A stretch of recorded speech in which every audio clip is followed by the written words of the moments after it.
Okay, as it says here, if you haven't done so already, please click this icon so you can enter your contact info, your photo, your company logo, because these things are going to be used in your email signature. So the first thing that we want to do is enter a description. I recommend just putting something like the address for the property.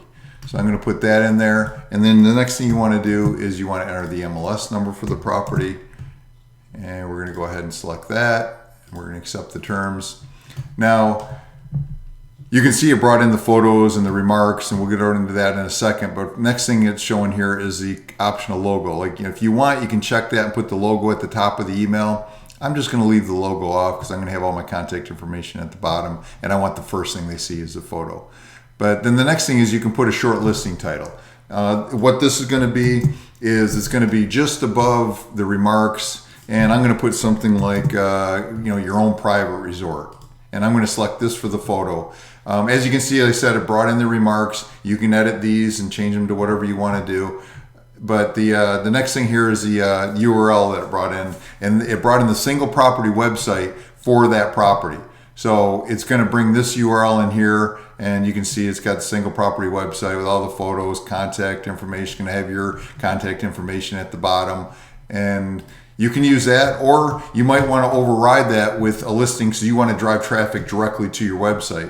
And that's no problem either. You can go ahead and, I'll just go to a website here, go to the home page, type in the MLS number, and then you can see like I could just copy this URL up here because this is the details page for that same property, and I could come in here and override it if I want to. So again, you can send it to any website you want. Doesn't matter. You don't have to use an Agent 3000 website. You don't have to use a single property websites out of Agent 3000. But I'm going to leave it to be the single property website because I like that. There's a lot of contact forms on it, to generate leads. Now, optionally, you can also add a button like at the bottom that's going to say View Similar Properties, and when they click on this, you can redirect them to properties on your website. So what I'm going to do is I went here and this is a Naples property. It was an expensive property, so I'm going to say $5 million and up, residential, single family. I'm going to put all that stuff in there and I'm going to copy the URL. And then I'm going to go ahead and I'm going to paste this in here. So like I said, it's going to add that button now to the email and it's going to link it to this if they click on it. So then all I do is I say create email. It says it's successfully saved it. Here it is down here. Automatically brings in the MLS number. And so if I say email HTML now, I can view it. You can see I got the photo here. It's for sale. Puts the address in there, the price, how many bedrooms, bathrooms, the square footage. Here's where your private resort. Like I said, that title you could put in there. Or optionally, you didn't have to have it if you just wanted the description. But if I click on this view listing details, you can see it pops up in a new window here, and it takes you straight to the details page for that single property. And then the view similar properties, it linked it back to the property search here on the website with all the matching, or similar properties, I should say. So, and we can close that out. Then you can also see the email code here.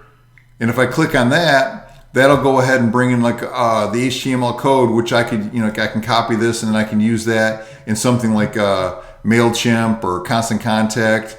And I'll give you an example of that. Let's say I view this code here. I say copy it. And let's say I went to Constant Contact and I said custom code.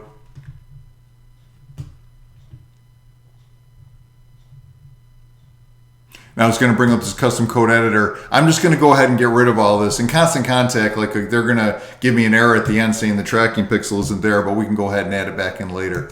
So I'm just going to go ahead and paste that in there. I'm going to say live preview. So I can see that this is the way the email is going to look. Looks great to me. It says found an error here. It says that this must be fixed. Like I said, the tracking pixel's missing. I can say fix this for me. And it's going to go ahead and fix that. And then fix my errors, and so there when I fixed it, everything's good, and then I could send this email out. Now the other option you have is sometimes you just want to send this to one person or maybe just a couple people, but you want to use Gmail or Outlook or Apple Mail or Yahoo or any email type of provider that you want. Well, you can't paste that HTML code in there. So but what you could do is you can come here, look at the email, the way it's going to look here, and you could copy that HTML. And then you could bring over your Apple Mail here or Outlook or whatever, like I said, you want, and you just like do a Control V or Command V, like depending on if you're a Mac or a PC, and paste it in there. So now you got the email, and like I said, like it's all nice and formatted. You just go ahead and send it to who you want, put a subject line in there, and you can go ahead and send that off. The other things in the bottom here is like we tell you when it was created, when it was updated. Because things change. You might want to update like the comments or maybe change the links and stuff in here. So you can always come in here and you can click on the edit button.